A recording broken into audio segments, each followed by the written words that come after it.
Shalom saudaraku, jumpa lagi dengan saya Zizka Dan saya Bobby di di Midweek Midweek Online Online Service. Service. Nah saudaraku, tanpa terasa kita sudah memasuki minggu kedua di bulan Februari. Saudaraku, kami berharap saudara tetap sehat, sukacita dimanapun berada. Saudara, ada kabar gembira. Sejak awal tahun 2022, pemerintah kita sudah membuka kesempatan untuk kita semua divaksin booster atau vaksin yang ketiga. Nah, jangan lewatkan kesempatan ini. Segera daftarkan diri Anda di aplikasi Peduli Lindungi dan datangi sentra-sentra vaksinasi terdekat untuk mendapatkan vaksin booster ketiga.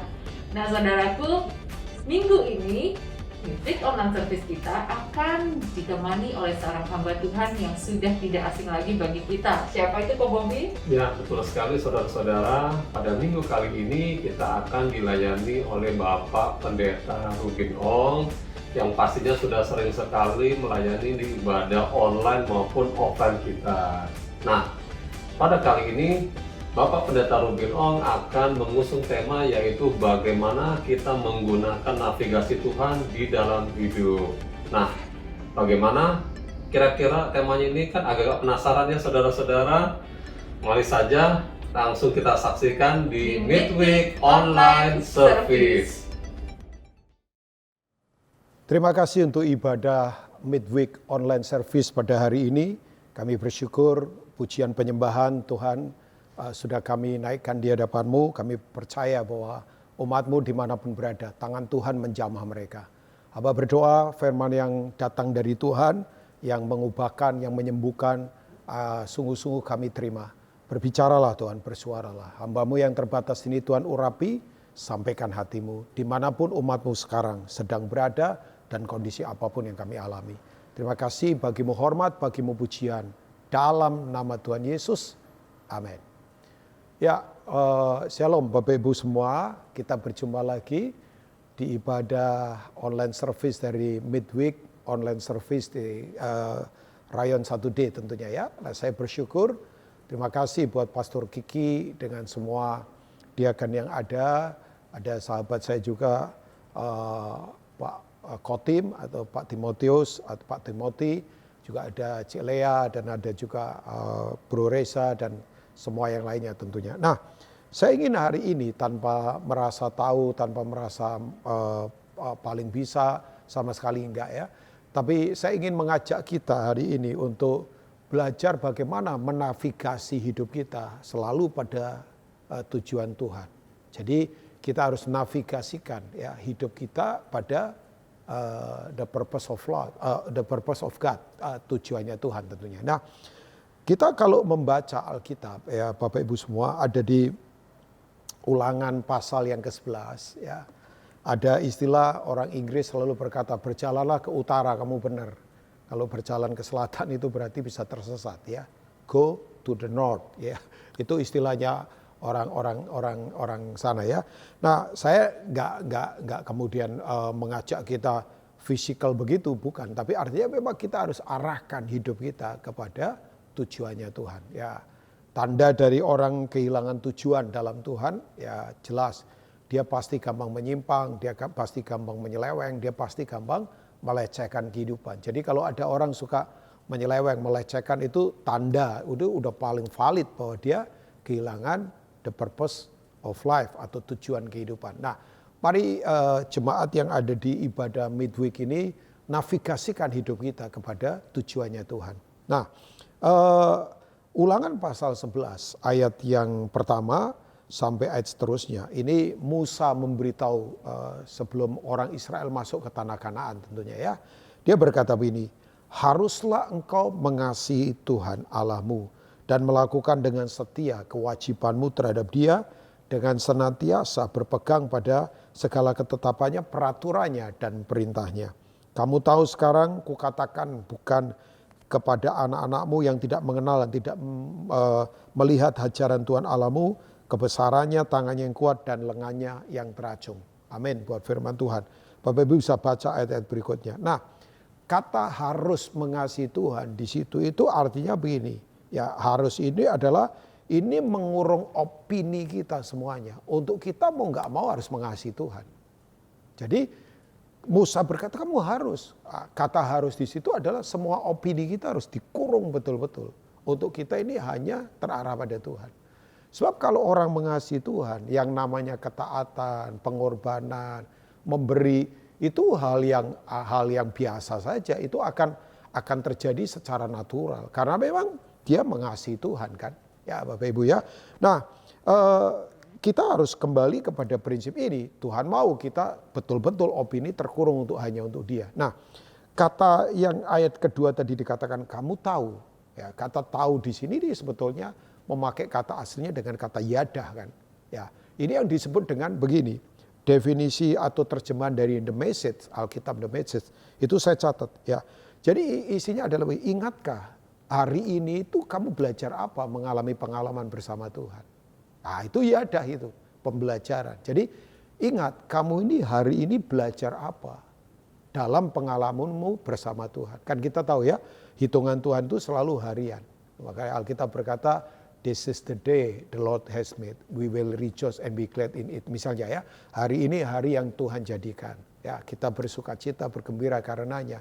Pada hari ini kalau kamu dengar suaranya, jangan keraskan hatimu. Ibrani pasal 3. Ya, hari kesusahan sehari cukup untuk sehari. Selalu hitungannya harian. Nah, pertanyaan saya adalah, hari ini kita belajar apa ini? Ya, Bapak Ibu belajar apa? Nah, apa yang harus kita pelajari supaya hidup kita itu terus ternavigasi pada tujuan Tuhan? Saya harus terus belajar kan? Kan belajar itu ada dua kan? Belajar gratis atau belajar mahal.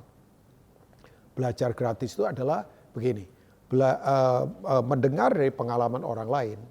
Ya, kemudian ya itu, orang tidak melakukan, cuma mendengar saja. Tapi kalau belajar mahal nggak hanya mendengar, tapi dia melakukan yang dia dengar.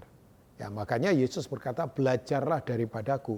Aku ini apa? Lemah lembut dan rendah hati. Nah, itu muncul kata yada lagi itu, pembelajaran yang harus kita terus lakukan dalam kehidupan kan.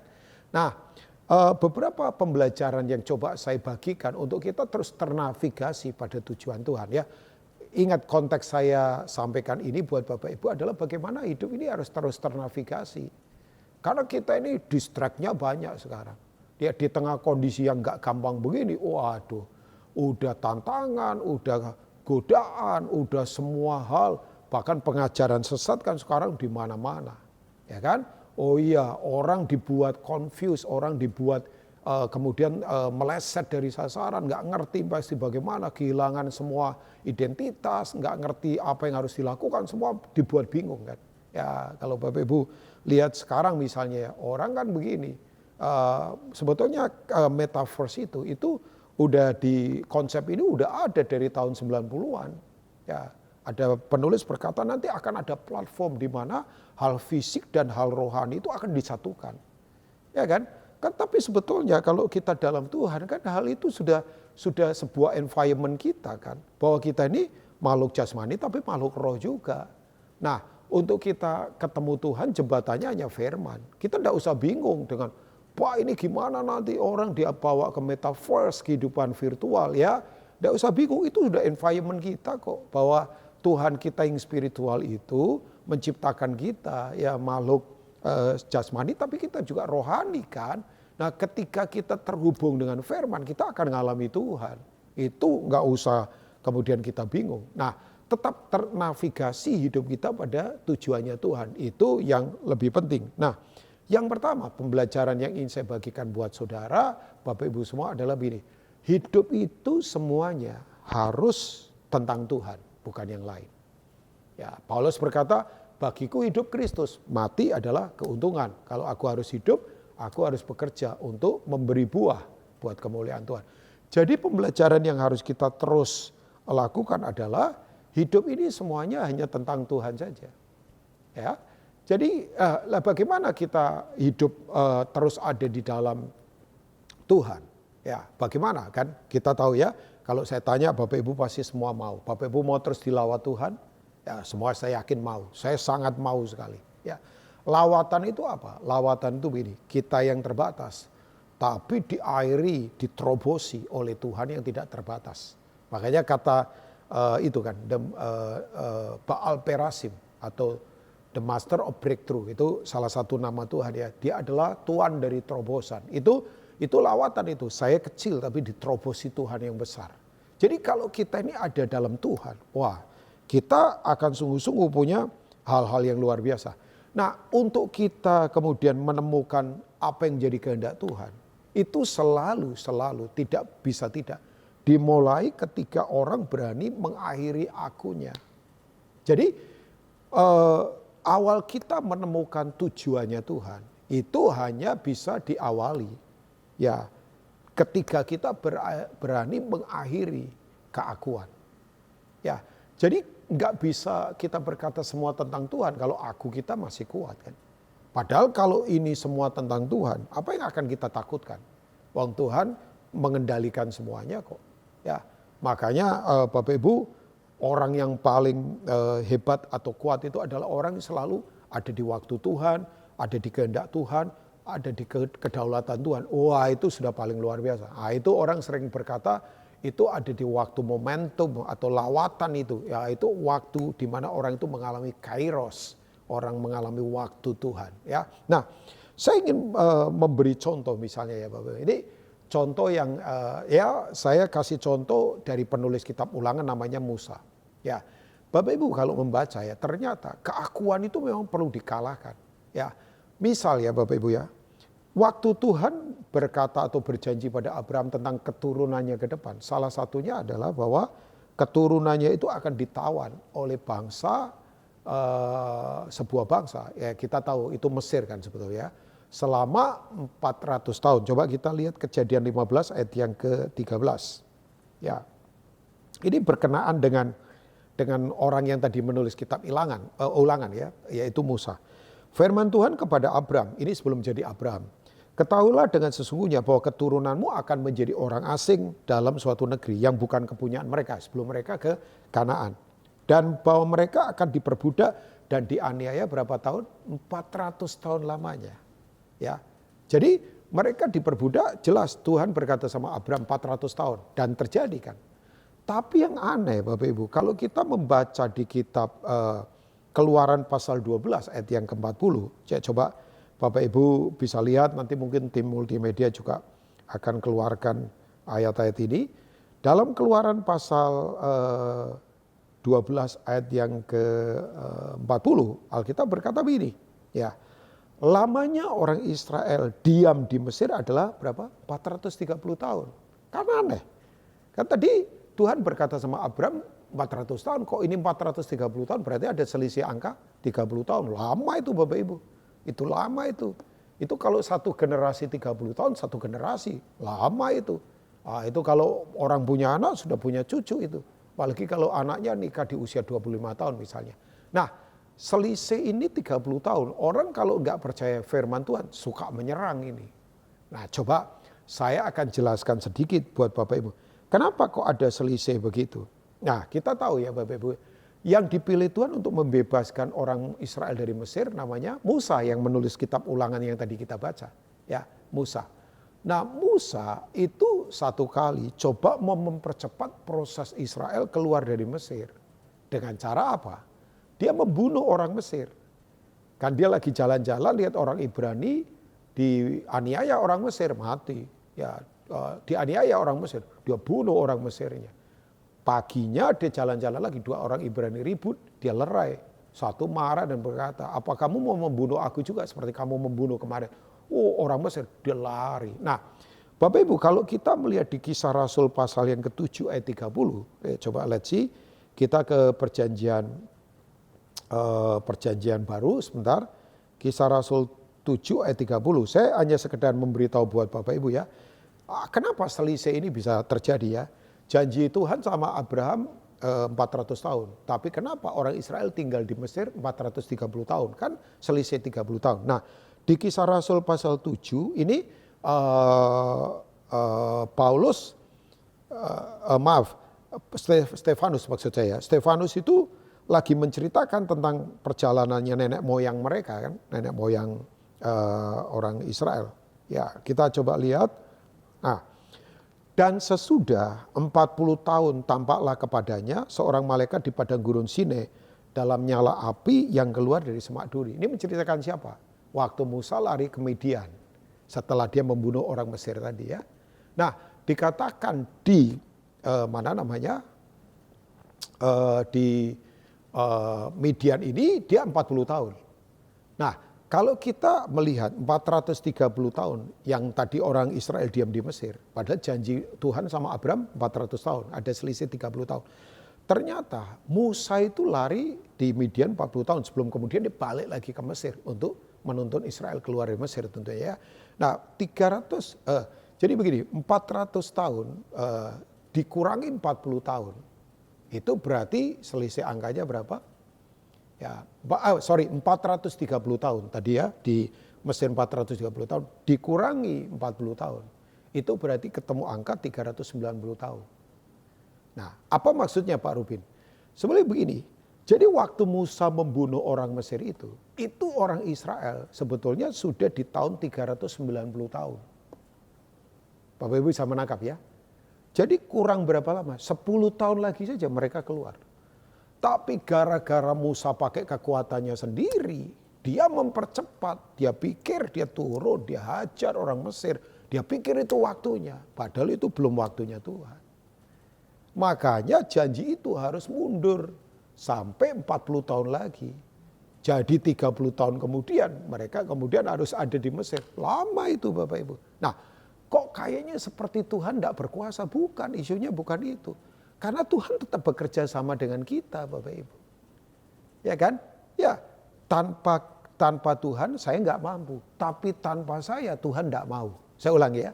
Tanpa Tuhan saya tidak mampu. Tapi tanpa saya Tuhan tidak mau. Makanya kita disebut rekan kerjanya Tuhan. Itu prinsip penting itu. Jadi kalau ada selisih orang kemudian, loh Tuhanmu janji 400 tahun kok 430 tahun. Karena itu Musa punya kekeliruan. Nah, saya makanya beritahu Bapak Ibu, di padang gurun Musa akhirnya dibentuk di Midian ini untuk keakuannya kemudian dikalahkan. Makanya kalau Bapak Ibu lihat ya, ini contoh lagi ayat ya. Saya berharap Bapak Ibu bisa menangkap ini ya. Dalam Keluaran pasal 4. Nah ini setelah Musa kemudian diutus untuk pergi kembali ke Mesir selama 40 tahun dia ada di Midian, dia lari ya. Kita tahu itu terjadi selisih itu. Kalau kita lihat di Keluaran pasal 4, Musa ketemu Firaun kan. Musa mau menghadap ke Firaun. Nah, coba kita lihat ayat yang kedua. Keluaran pasal yang keempat ya. Tuhan berfirman kepada Musa, apakah yang ada di tanganmu itu? Jawab Musa, tongkat. Tongkat bicara otoritas kan, kekuatan kita. Ya, firman Tuhan, lemparkan itu ke tanah dan ketika dilemparkannya ke tanah, maka tongkat itu menjadi ular.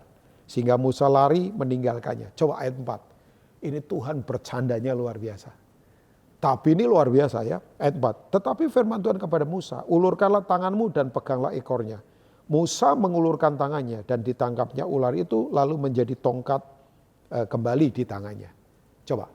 Apa yang serius dari ayat yang keempat menurut Bapak Ibu? Coba.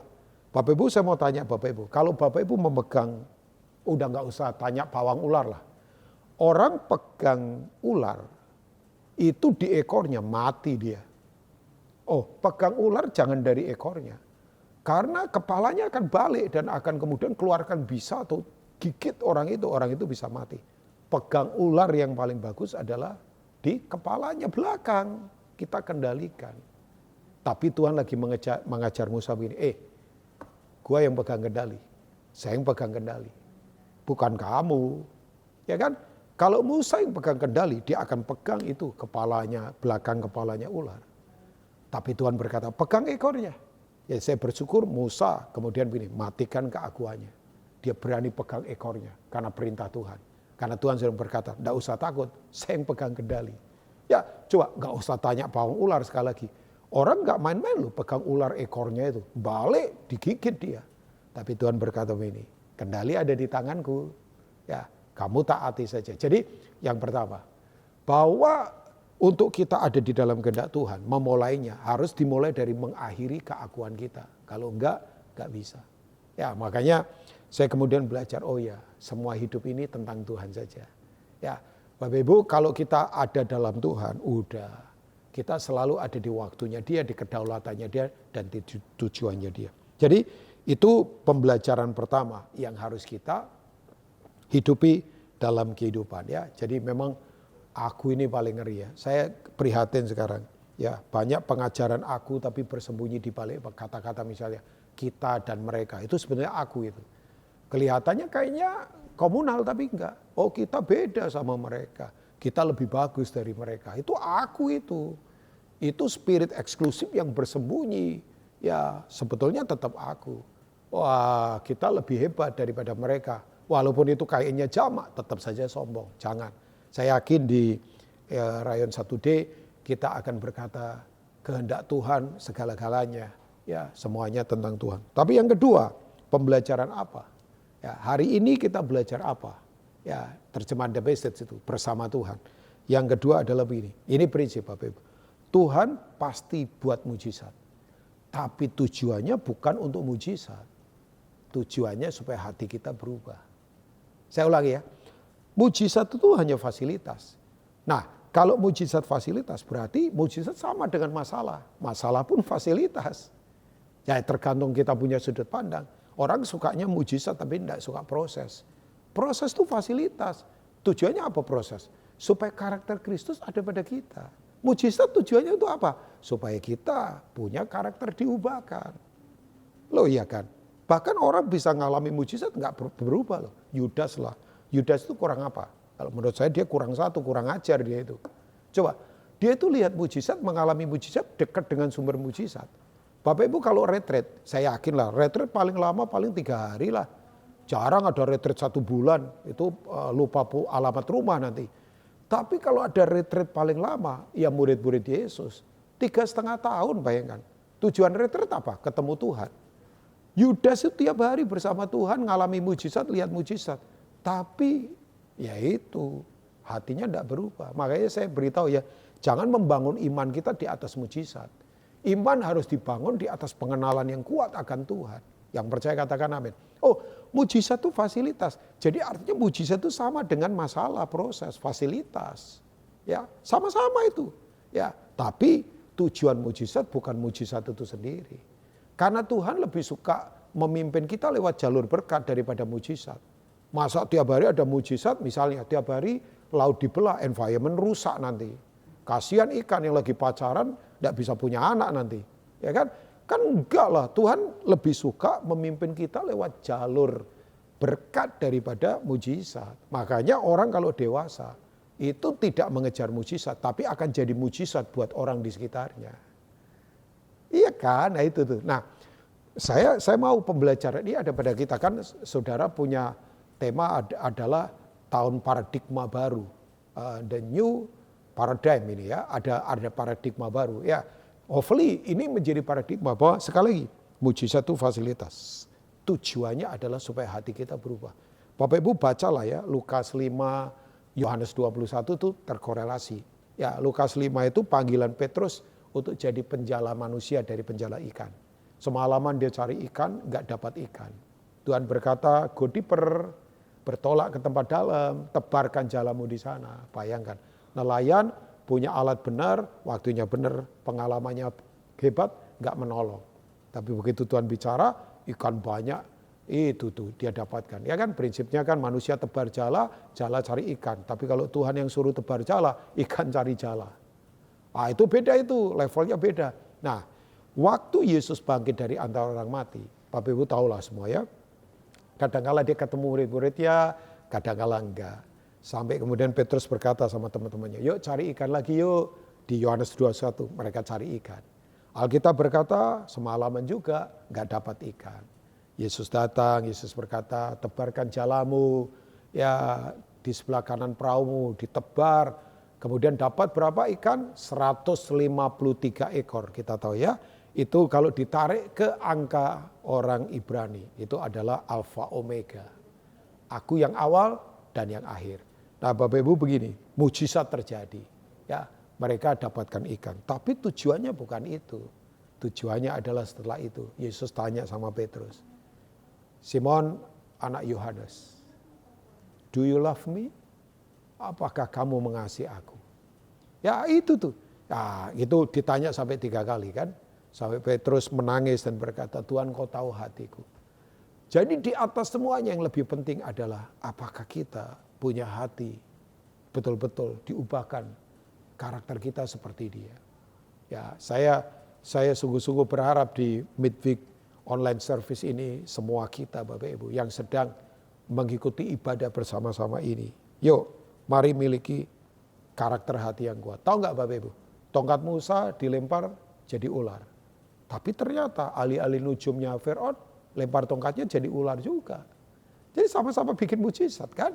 Yang membedakan apa? Tongkat Musa dilempar jadi ular, tongkatnya para dukonya Mesir dilempar jadi ular juga. Coba, kalau kita coba lihat itu, apa bedanya? Ya walaupun tongkat ularnya Musa kemudian memakan ularnya mereka. Tapi yang beda dari kita adalah karakter yang serupa dengan dia. Ya kan? Tuhan lebih suka mengubah itu dalam kehidupan kita.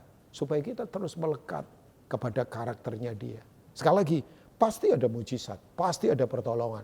Sampai hari ini kita masih hidup, itu tanda Tuhan menyertai kita. Ya kan? Tapi yang lebih penting adalah apakah karakter kita berubah. Dan yang ketiga yang ingin saya bagikan buat kita adalah ini. Kehidupan ini adalah kekekalan yang harus terus kita hidupi. Ya, jadi kekekalan itu ada pada kita. Hidup kekal itu adalah hidupnya Yesus. Ya, Yohanes 3 berkata, karena begitu besar kasih Allah akan dunia ini. Sehingga ia mengaruniakan anak yang tunggal kan. Supaya setiap orang yang percaya kepadanya tidak binasa. Melainkan beroleh hidup yang kekal. Hidup kekal itu adalah hidupnya Tuhan. Nah hidup itu ada pada kita. Makanya tadi saya katakan kan Bapak Ibu ya. Bahwa Tuhan kita yang adalah roh. Itu mau mendiami tempat yang ada di dunia fisik lewat hidup kita. Dia mau berdiam di dalam kita. Ya kan? Dia mau katoi kasai. Itu bahasa Yunaninya. Dia mau feel at home. Dia mau kerasan di dalam kita. Makanya Kolose 1 berkata, which is Christ in you, the hope of glory. Ya, Kristus adalah pengharapan akan kemuliaan itu berdiam di dalam kamu. Ya, berdiam kan? Nah, hidup yang kekal itu berdiam di dalam kita. Saya tadi sudah katakan, orang kan sekarang dibingungkan misalnya dengan metaverse. Ya, orang mau dibawa dari hal fisik kepada supranatural. Di dunia virtual dengan platform yang tak terbatas. Ya, mereka berkata ini eranya bukan media sosial lagi, tapi masuk ke lebih dalam lagi. Sebenarnya kan kalau kita sadar begini, bahwa kita pun itu sudah jadi environment kita kan, itu lingkungan kita. Bahwa kita ketemu Tuhan yang tidak terbatas. Makanya cintai firman. Karena Yesus berkata dalam Yohanes 6, perkataan-perkataanku itu adalah roh dan hidup kan. Jadi kalau kita mau mengalami Tuhan yang tidak kelihatan, jembatannya cuma satu, the word of God, gak ada yang lain, gak aneh-aneh, gak jalan, gak napak tanah, ditanya bahasa Indonesia menjawabnya bahasa roh misalnya, tapi kemudian ya itu ngutang gak bayar, keluarga berantakan. Rohani gak begitu, rohani itu adalah kita hidup secara natural tapi nilai-nilai kita rohani, nilai kejujuran, ketekunan, pengorbanan, takut akan Tuhan. Nah itu kita udah masuk itu di kehidupan kekal. Hidup kekal itu adalah hidupnya Tuhan kan. Which is hidup Tuhan apa? Kasih, hidup Tuhan ketaatan, hidup Tuhan adalah pengorbanan, hidup Tuhan adalah penerimaan tanpa syarat. Bapak Ibu semua tahu itu. Nah saya ingin mengajak kita, mengajak Bapak Ibu semua ya. Satu ayat lagi di Pengkhotbah 3 ayat 11. Sayangnya ya ayat ini suka dipakai untuk orang nikah kan. Ia membuat indah segala sesuatu pada waktunya. Apalagi yang jomblo-jomblo nggak dapat pasangan, begitu dapat pasangan, wah ayat ini menjadi undangan pernikahan. Oke lah, jarang ya orang punya undangan pernikahan. Bagiku hidup adalah Kristus, mati adalah keuntungan. Itu saya yakin levelnya beda itu kalau bikin undangan pakai ayat begitu ya. Tapi orang sukanya kan Pengkhotbah 3 ayat yang ke 11. Orang sukanya itu dibikin ayat untuk kawinan, padahal kan ada hal yang perlu kita lihat ya. Kita perlu belajar. Pengkhotbah 3 ayat yang ke-11. Di atasnya itu ada belasan pasang waktu. Ya, kalau secara manusia ada waktu negatif, ada waktu positif. Lahir katanya positif, mati negatif. Untung itu positif, rugi negatif. Tapi saya beritahu, mau negatif mau positif, asal di waktu Tuhan.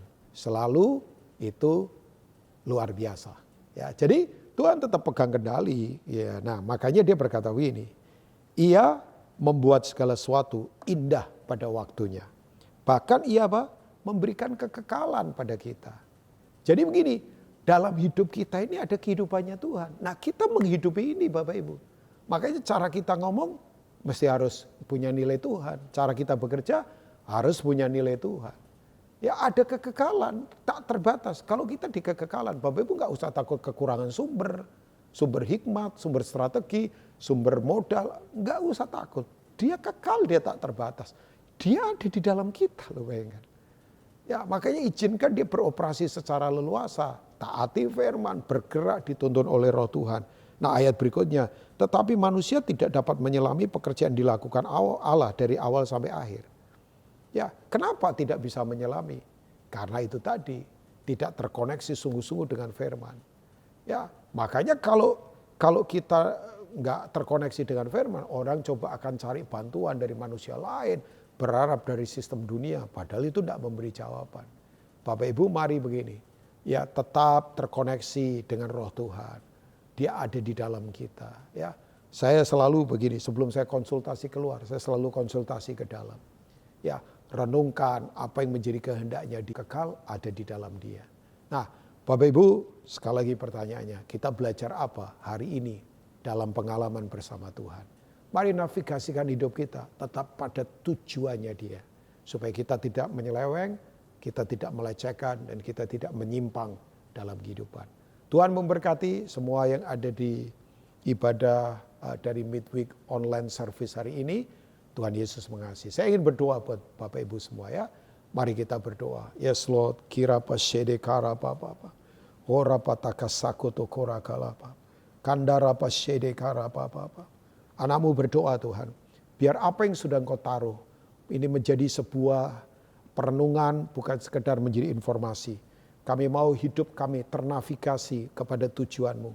Karena sekarang ini banyak hal-hal yang coba mengalihkan kami dari banyak yang Tuhan mau dalam kehidupan.